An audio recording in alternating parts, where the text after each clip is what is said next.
à Narada Muni.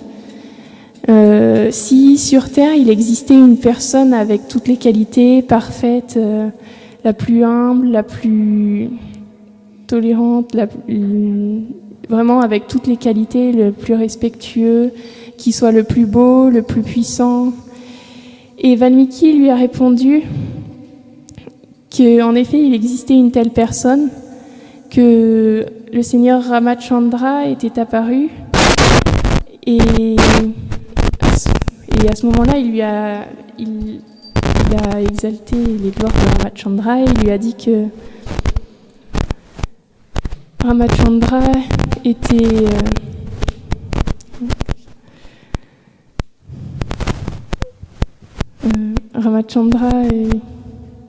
était un grand... En fait, c'était le roi à ce moment-là. Il était en train de régner à ce moment-là sur la terre. Et il était le plus beau, le plus puissant.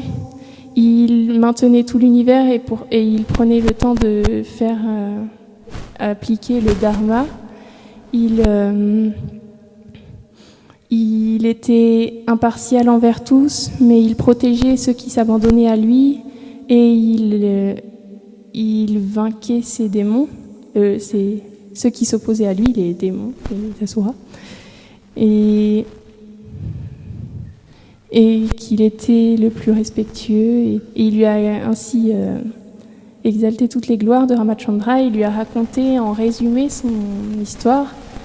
Ramachandra, il était très beau, il avait le teint vert comme de l'herbe fraîche, les cheveux noirs et bouclés, et de grands yeux de lotus. Et il est apparu avec 3 frères.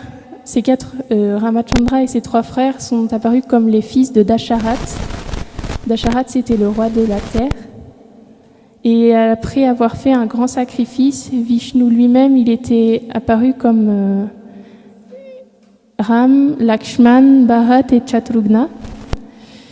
Et ensemble, ils avaient grandi, ils avaient vécu une enfance merveilleuse. Et alors qu'ils avaient 16 ans, le sage Vishvamitra était venu pour requérir l'aide de Ram, parce qu'il y avait de grands démons qui s'appelaient les Rakshasas.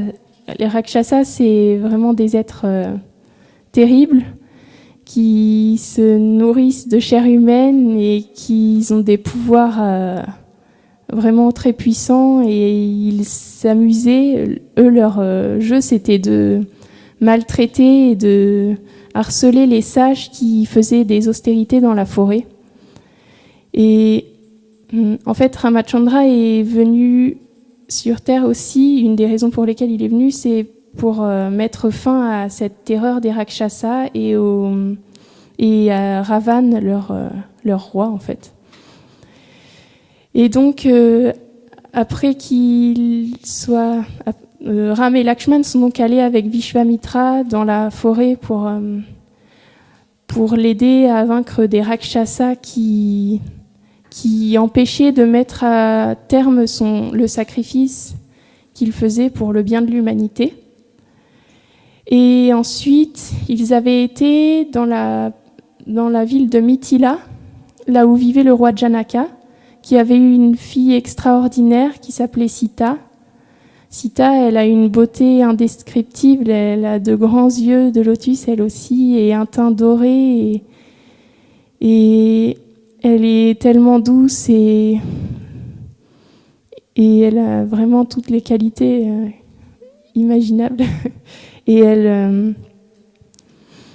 Et son père avait dit que celui qui réussirait à bander l'arc de Shiva pourrait se marier avec elle. Or, l'arc de Shiva, c'est pas n'importe quel arc. Il fallait 500 colosses pour le déplacer, en fait, tellement il était grand. Et personne n'avait réussi même à le soulever, et même il y a des personnes qui avaient du mal à le regarder tellement c'était un arc puissant. Et lorsqu'il avait dit ça, tout le monde, tous les rois et princes avaient essayé de de bander cet arc parce qu'ils désiraient tous avoir Sita pour épouse, mais aucun n'avait réussi, même pas Ravan. Et lorsque Ram est arrivé, alors il a essayé à son tour. Il a pris l'arc d'une seule main. Alors déjà, tout le monde était étonné parce qu'il avait à peine 16 ans et il pouvait soulever l'arc sans aucun problème. Et à ce moment-là, il a commencé à courber l'arc pour le bander. Et il l'a courbé tellement que l'arc s'est brisé et ça a fait trembler tout l'univers et tout le monde s'est évanoui tellement c'était puissant en fait, ce tremblement. Et à la suite de cela, Ram a épousé Sita. Et la sœur de Sita, il me semble, elle a épousé Lakshman. Et les deux cousines de Sita ont épousé Bharat et Shatrugna. Et ensuite, ils sont retournés à Ayodhya, la ville où ils vivaient, où Dasharat vivait. Et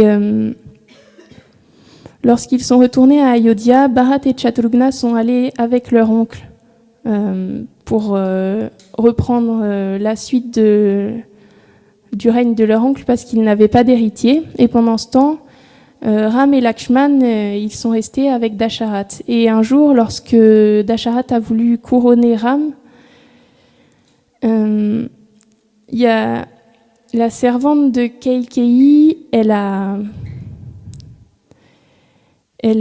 était emplie d'envie parce que les Devas en fait avaient fait exprès de remplir cette servante d'envie parce que à Ayodhya tout le monde était parfait en fait. Ça pouvait pas, il n'y a pas de sentiment comme ça qui existait, mais il fallait faire quelque chose parce qu'il fallait que Ram aille à la forêt pour tuer Ravan. Et ça faisait déjà un certain temps qu'il était sur Terre et il n'y avait toujours rien qui s'était passé. Alors cette servante, elle a parlé encore et encore à Keikeyi pour qu'à son tour, et Keikeyi c'était la reine favorite de Dasharat. Et elle avait 2 bénédictions de Dasharat, et à cause de l'influence de Mantara, sa servante, elle a demandé à Dasharat d'utiliser ces 2 bénédictions pour couronner Bharat à la place de Ram et pour exiler Ram pendant 14 années dans la forêt. Et vivre comme un ascète, c'est-à-dire se nourrir de fruits et de racines, porter des vêtements faits d'écorce d'arbres, et vraiment vivre une vie austère. Et à ce moment-là, Dasharat, ça lui brisait le cœur, mais il a été obligé d'accepter. Et Ram et Lakshman et Sita sont partis tous les 3 parce que Lakshman et Sita ont réussi à convaincre Ram qu'il les laisse l'accompagner parce qu'il ne pouvait pas vivre sans lui de toute manière. Et donc à la suite de cet exil, il y a eu pas mal d'aventures dans la forêt de Dandakaranya.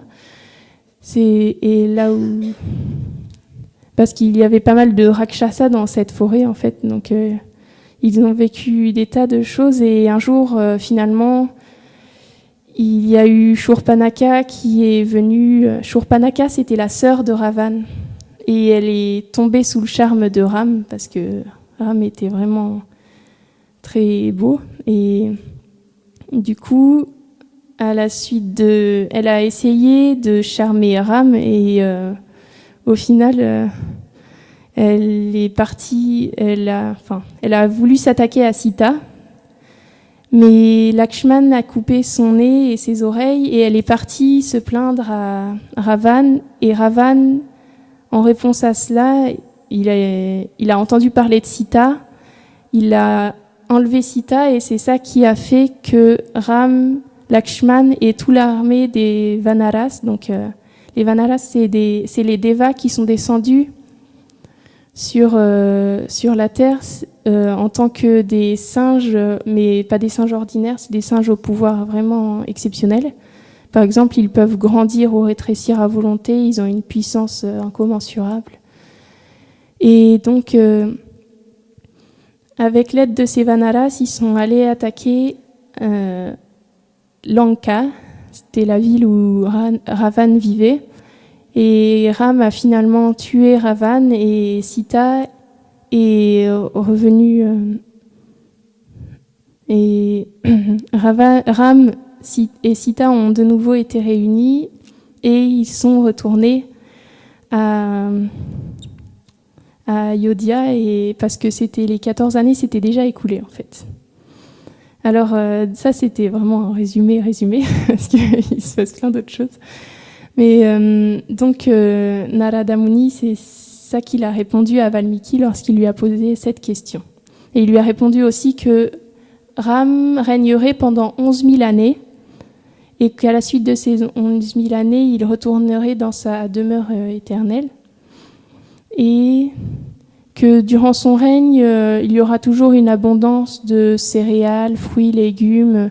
Il n'y aura aucune maladie, aucune catastrophe. C'est vraiment la perfection. En fait. Pendant son règne, rien de mal n'arrive. Et ce qui est... du coup, on peut voir que Ram, il avait vraiment des qualités exceptionnelles. Il a été le roi il allait être couronné comme le roi de la terre entière, en fait. On ne peut pas s'imaginer.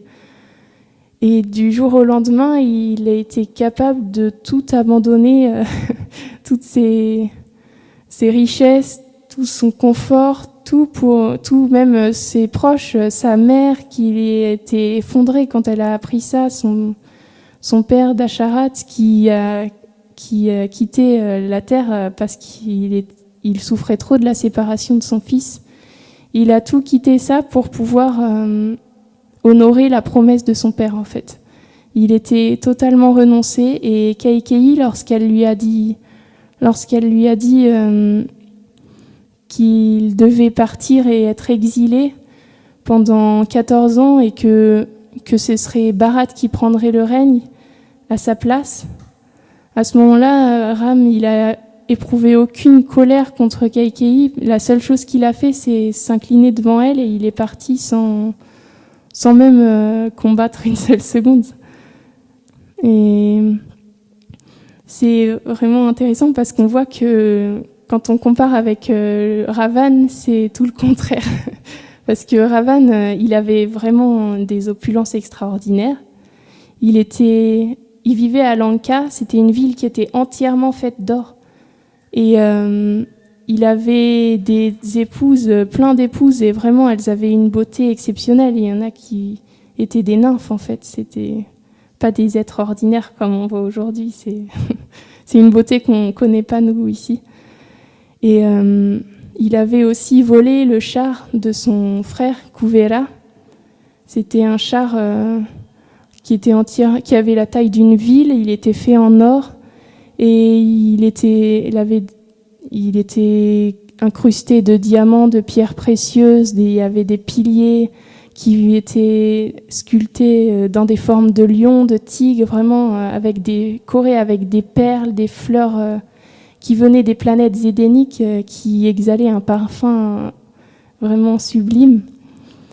Et malgré tout ça, Ravan, lorsque sa sœur Shurpanaka est arrivée, il n'a pas pu s'empêcher de convoiter Sita, alors que ça mènerait la perte de tout ce qu'il avait. En fait, il ne pouvait pas s'empêcher d'aller chercher Sita. En fait, déjà, avant qu'il décide d'aller combattre Ram, il y a un premier soldat qui est arrivé, alors que il y avait les frères de Ravan et toute une armée qui avait été combattue et battue par Ram et Lakshman.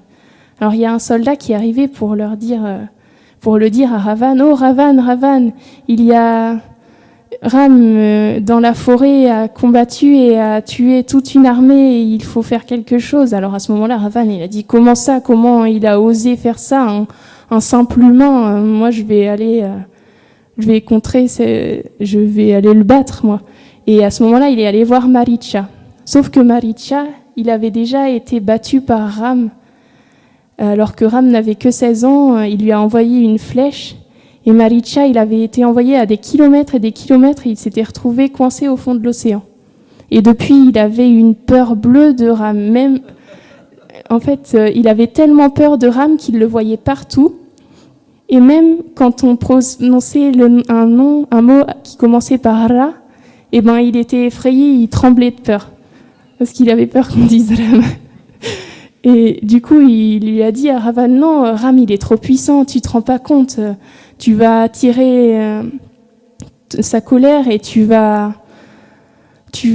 détruire toute la dynastie des Rakshasas, tu vas attirer l'extermination de tous les Rakshasas si tu fais ça. Alors, t'as déjà plein de choses, t'as plein de reines, t'as de la richesse, t'as une ville en or, tu peux juste jouir de ce que t'as là, t'as pas besoin d'autre chose. Si ça fait rien, tu peux laisser c'est pas grave. Alors du coup, Ravan il s'est dit ok, bon je laisse. Alors il est retourné à Lanka.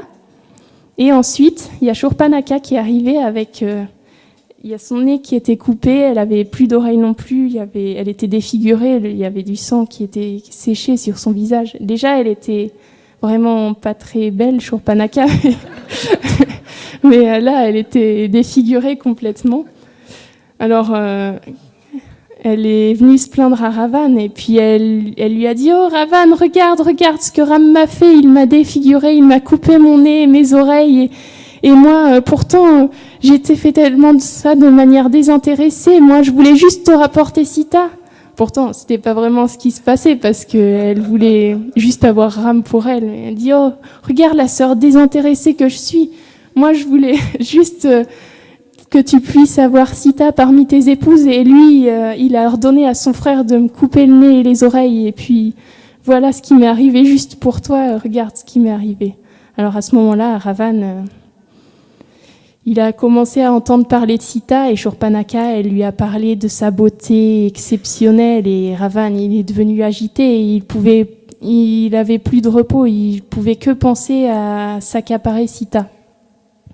Et à ce moment-là, il est retourné voir Maricha et Maricha qui refusait toujours, Maricha refusait toujours parce qu'il avait vraiment très peur et Ravan lui a dit « Si tu ne viens pas avec moi pour faire ce plan pour que je puisse récupérer Sita, alors je te tuerai moi-même. » Alors Maricha, il a dit, bon, je préfère être tué par Ram que par mon roi, alors je suis d'accord. Alors, du coup, c'est intéressant parce que, en fait, Sita, c'est la déesse de la fortune. C'est elle-même, en fait, c'est elle qui manifeste tout ce monde, toutes les opulences de ce monde.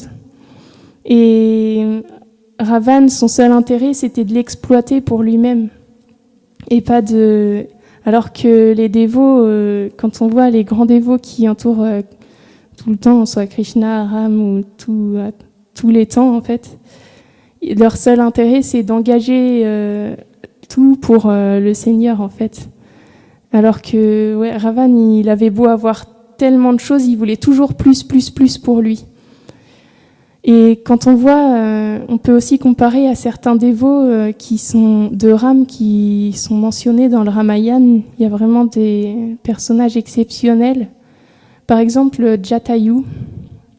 Jatayu, c'était un vautour mais c'était pas un vautour ordinaire, c'était un vautour avec une taille, c'était un vautour puissant, quoi. C'était le roi de Dandakaranya. La forêt, il était là pour la protéger. C'était vraiment une forêt gigantesque. Donc, il avait une grande responsabilité et il avait tous les animaux de cette forêt sous sa protection. Et pourtant, un jour, alors qu'il était... Et il connaissait aussi... C'était un vautour très âgé, j'ai oublié de le dire. Il était l'ami d'Asharat depuis un long moment. Et lorsque Ram était arrivé dans la forêt, il lui avait dit qu'il ferait toujours tout pour protéger Sita. Il lui avait promis ça.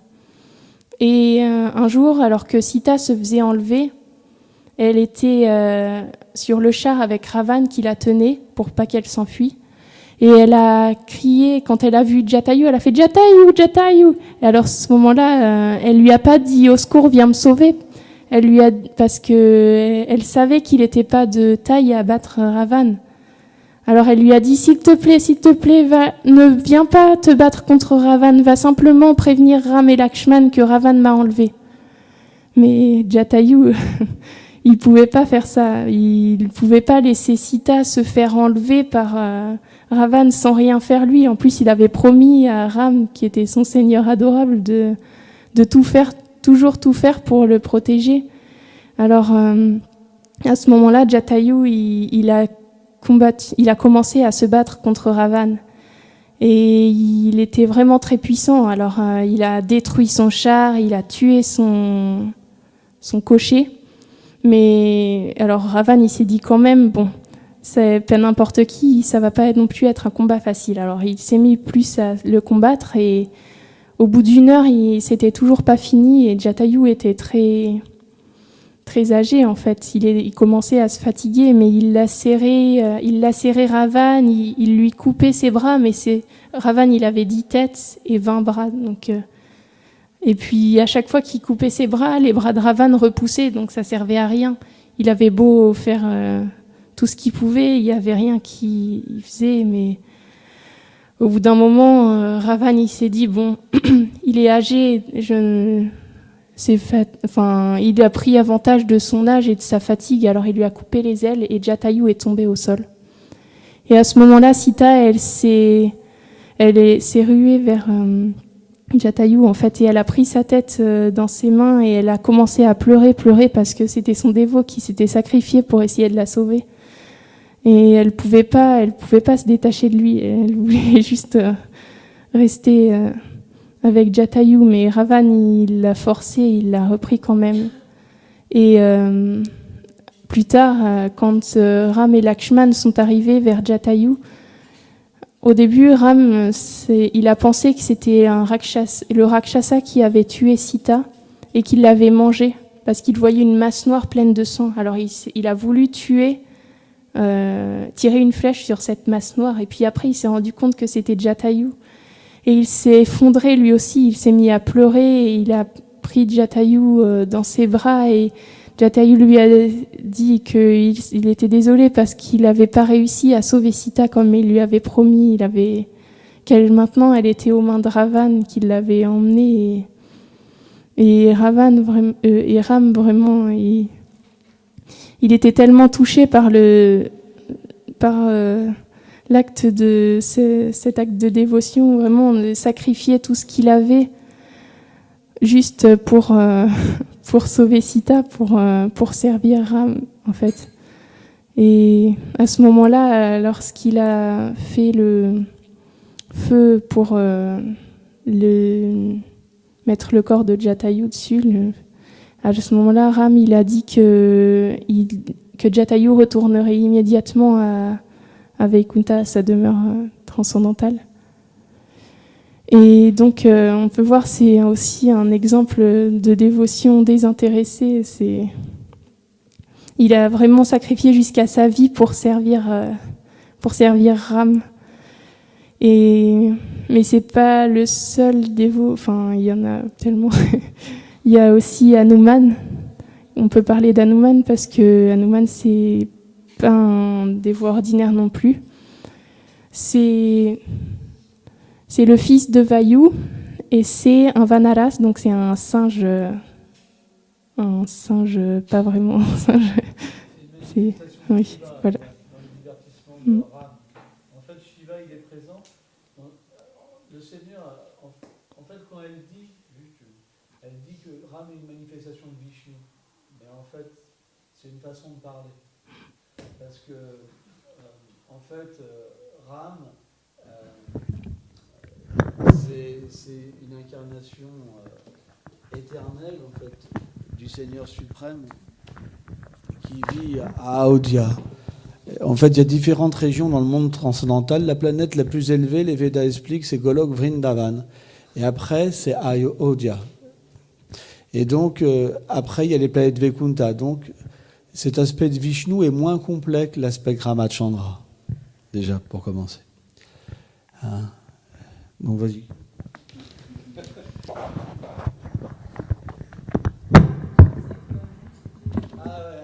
Ah oui. Et donc, dans chaque demeure du Seigneur éternel, Shiva est présent. La forme originelle de Shiva, c'est Gopishvar. Là où il y a Krishna, il a une forme en fait de Gopi. Et quand il se manifeste en fait dans les divertissements à Dwarka, il devient Bhima. Et quand il se manifeste à Ayodhya, il devient en fait Hanuman. Et donc voilà, c'est pour ça qu'Hanuman, il a pris une forme universelle aussi à un moment. Il y a un divertissement où Hanuman prend une forme universelle. Parce qu'en fait, Shiva et Krishna, c'est la même personne, sauf qu'il y a juste une petite différence dans le tattva. La Brahma Samhita prend l'exemple qu'avec du lait, on peut faire du caillé, mais avec du caillé, on ne peut pas faire du lait. Donc il y a une différence. Shiva n'est pas un Vishnu Tattva, ça veut dire qu'il n'est pas le Seigneur suprême, mais il n'est pas une entité ordinaire non plus. Il est entre deux principes. C'est ce qu'on appelle le Shiva Tattva. Et donc il vient toujours accompagner le Seigneur suprême comme son meilleur dévot.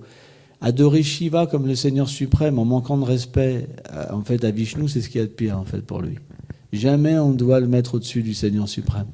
Et parfois dans les divertissements, en fait, Krishna, comme par exemple dans son royaume à lui, il enlève sa divinité pour être avec plein d'amour avec ses dévots. Personne ne sait qu'il est le Seigneur suprême.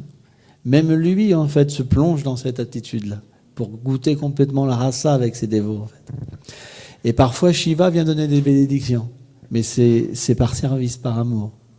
Enfin,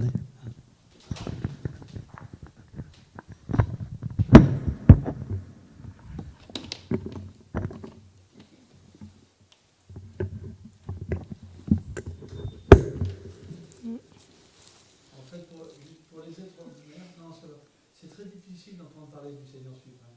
Parce que quand on est juste une âme conditionnée, on peut juste croire à Dieu pour avoir des biens matériels. Mais quand on a de la souplitude de vie passée, on peut pour comprendre que c'est une personne parce qu'on est une personne et établir. Et quand on écoute, c'est du nectar. On est plongé dans un océan de nectar. Ça dépend de l'avancement spirituel à l'autre. Pour quelqu'un qui entend ça, il peut s'ennuyer, avoir envie de dormir. Un autre, il peut complètement aller directement au pied de rame, directement dans un corps transcendantal, juste par l'écoute. C'est juste une question de foi. Si on n'est pas abandonné, ça ne peut pas s'effectuer. Les gens qui ont des désirs matériels, quand ils écoutent, ça les purifie graduellement. Mais s'il y a la foi, on peut directement goûter le nectar illimité.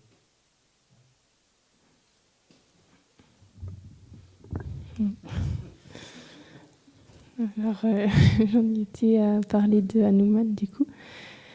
Et donc, Hanuman, oui, c'était pour illustrer aussi, parce que je disais que je comparais les dévots de Ram à Ravan pour dire à quel point ils étaient différents, et Jatayu dans son sacrifice, et Hanuman aussi, parce qu'il avait des qualités vraiment exceptionnelles. En fait, il avait été béni quand il était jeune par tous les devas, et il lui avait fait des dons de pouvoirs extraordinaires, et tous ces pouvoirs, il s'en est pas servi pour lui-même, pour son propre bonheur. Il les a tous mis au service de Ram, en fait. Il a utilisé toutes ses qualités au service de Ram, et pour faire son service, il n'y a rien qui pouvait l'arrêter. Lorsqu'il a traversé l'océan pour aller chercher Sita, il y a une montagne en or qui est venue pour qu'il puisse se reposer dessus, mais lui, il voulait pas être arrêté, il voulait pas être arrêté dans sa course pour aller faire le service que Ram lui avait demandé. Alors, il a respecté la montagne, mais il s'est pas arrêté dessus. Il a continué, en fait. Il ne pouvait pas être dévié de son service. Et aussi, bien sûr, on ne peut pas parler de Ram sans parler de Sita, parce que Sita, c'est la grande dévote de Ram, c'est celle qui le sert. Elle le sert sans même qu'il ait à lui demander ce dont il a besoin. Elle sait avant qu'il ne prononce son souhait, en fait, elle sait ce qu'il lui faut. Et Sita, elle a tout abandonné pour le suivre. Elle avait toujours vécu dans un palais merveilleux. Elle avait été choyée depuis son enfance. Elle est toujours vêtue de vêtements de soie et nourrie de mets exceptionnels. Elle avait dormi dans des endroits confortables. Et puis, quand Ram est venu lui dire qu'il était exilé, il lui a dit il lui a demandé à Sita de rester à Ayodhya avec ses parents et que lui, il partirait dans la forêt. Mais elle s'est mise à pleurer parce qu'elle voulait pas quitter Ram. Elle pouvait pas quitter Ram. C'était impossible pour elle. Et elle était prête à tout abandonner. Et Ram lui a dit, mais tu es sûr, dans la forêt, il y a des rakshasas, il y a des créatures sauvages. On va dormir dans des endroits pas confortables du tout. On va être vêtu d'écorce. Toi qui as toujours été vêtu de soie, tu vas devoir vêtir des vêtements d'écorce. Et on va devoir manger seulement des fruits et des racines et un peu d'eau. Tu vas pas pouvoir vivre dans ces conditions-là. Et Sita, elle lui a dit, mais tu ne te rappelles pas de la promesse qu'a fait ton père qu'a fait mon père lorsque nous nous sommes mariés? Et il a dit que je te servirai toujours, que je serai toujours là pour te servir. Et le devoir d'une épouse, c'est de partager la vie de son mari, qu'il ait une bonne fortune ou une mauvaise fortune. Alors quoi qu'il arrive, je te suivrai. Et de toute manière, même vivre en enfer avec toi, ce sera mieux toujours que de vivre au paradis loin de toi, en fait, aux planètes édéniques loin de toi. Et du coup, Ram finalement a accepté de l'emmener. Et elle a tout abandonné pour rester auprès de Ramachandra. Et du coup, aussi, on peut parler aussi à la fin de l'exil, après l'exil même, lorsque ils étaient couronnés, Sita et Ram étaient rois et reines, et à cette époque-là, les rois, de temps en temps, ils se déguisaient en fait pour passer inaperçus dans les villes, et ils allaient écouter ce que les citoyens disaient d'eux pour rectifier leur comportement, pour agir au mieux en fait. C'était et du coup, Ram, il s'était rendu dans la ville d'Ayodhya et il avait entendu qu'il y avait des personnes qui le critiquaient, qui disaient qu'ils ne pouvaient pas avoir accepté Sita comme épouse de nouveau parce qu'elle avait passé je ne sais plus combien de temps exactement, en la compagnie de Ravan. Et même si Sita n'avait jamais accepté aucune chose de Ravan, elle ne le regardait même pas, elle pouvait juste penser à Ram. Sita, c'est impensable pour elle d'être touchée même par une autre personne que Ram. Mais malgré tout, il y a des personnes qui mettaient en doute sa pureté.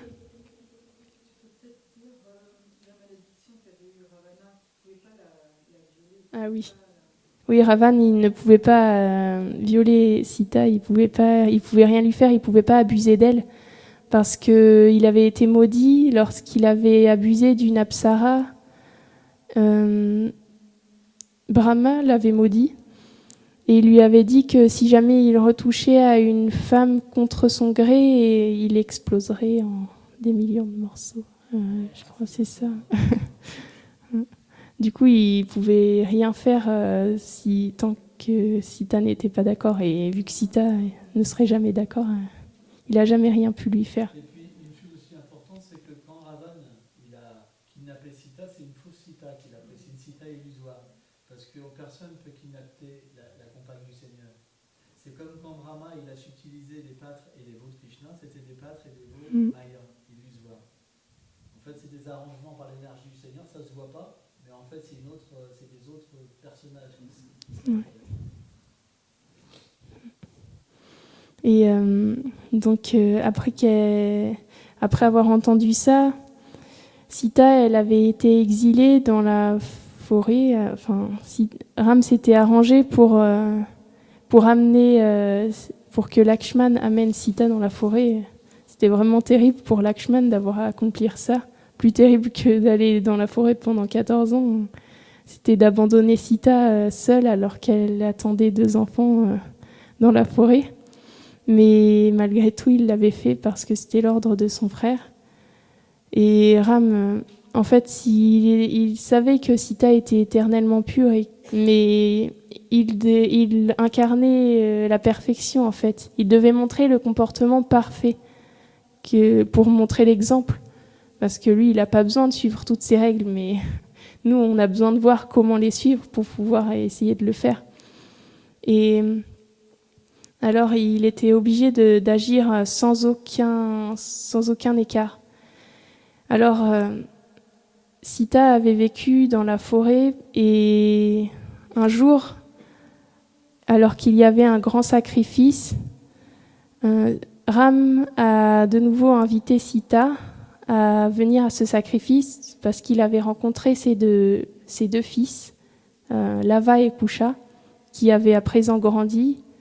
Et à ce moment-là, il avait voulu revoir Sita et il avait convoqué Sita dans un grand sacrifice. Et Sita, elle était venue, mais elle se tenait tellement... Elle ne pouvait pas penser à causer du tort à Ram, en fait. Et c'est pour ça, quand elle a vu qu'il y avait encore des personnes qui pouvaient mettre en doute ça pour Ram, elle a dit « Oh, si je n'ai pas touché ou même pensé à quiconque d'autre que Ram dans toute ma vie, alors que Bhumi, la terre, vienne et m'accepte avec elle et m'emmène avec elle. » Et à ce moment-là, le sol s'est ouvert et sur un trône d'or, il y a Bhumi qui est apparue, elle a pris Sita avec elle et Sita est retournée dans la terre. Et ouais, Sita, elle a même accepté de se séparer de Ram juste pour conserver l'intégrité de Ram, en fait. C'est même pas imaginable.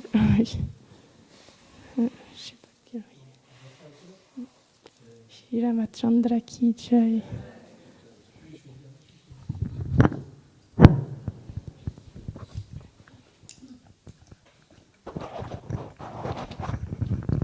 En fait, toutes ces histoires, déjà, c'est pas des contes, c'est des histoires éternelles que le Seigneur manifeste dans chaque univers. Ça veut dire qu'en ce moment, Ramachandra, il fait ses divertissements dans un autre univers en ce moment.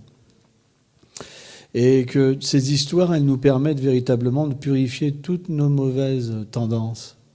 Par exemple, on voit la chasteté de Sita. La chasteté des femmes, elle est très importante parce que l'homme est comparé à du beurre et la femme à du feu. Si la femme n'est pas chaste, l'homme ne peut pas pratiquer la vie spirituelle. C'est pour ça que dans l'âge de Kali, parce que les femmes ne sont pas chastes, les hommes ne pensent qu'à la vie sexuelle. Mais quand la femme est chaste, l'homme peut être en paix, en fait. C'est pour ça que le Seigneur suprême fait ses divertissements aussi, avec sa propre épouse, qui est son énergie interne, pour enseigner aux êtres vivants la chasteté parfaite, en fait, et le comportement parfait. Donc quand on lit ces histoires et qu'on médite sur ces histoires, toutes les qualités viennent dans notre cœur, en fait.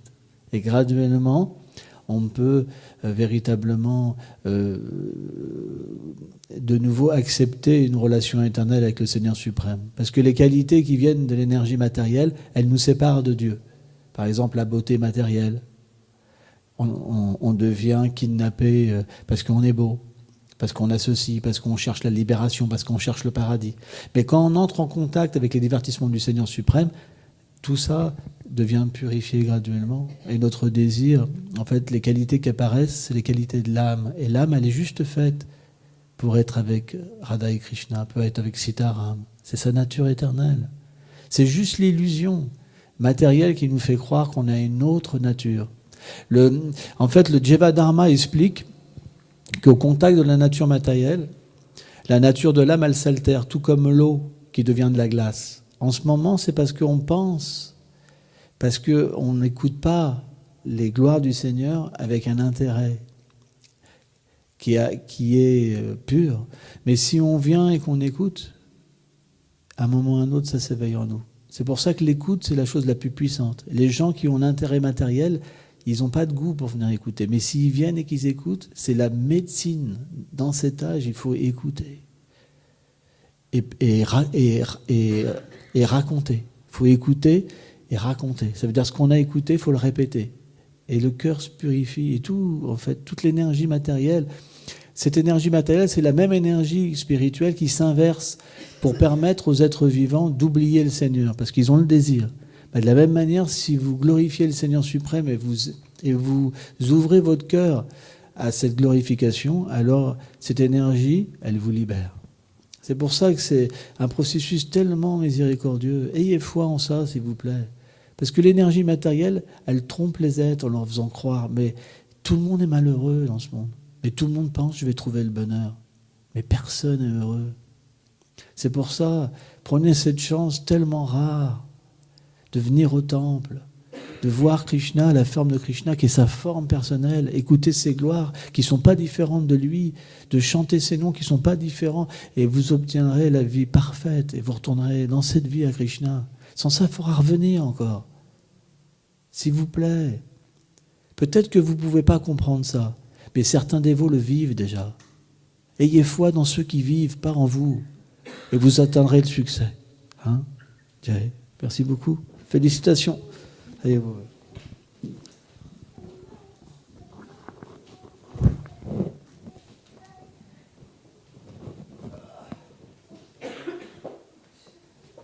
J'aime bien quand tu racontes. C'est extraordinaire.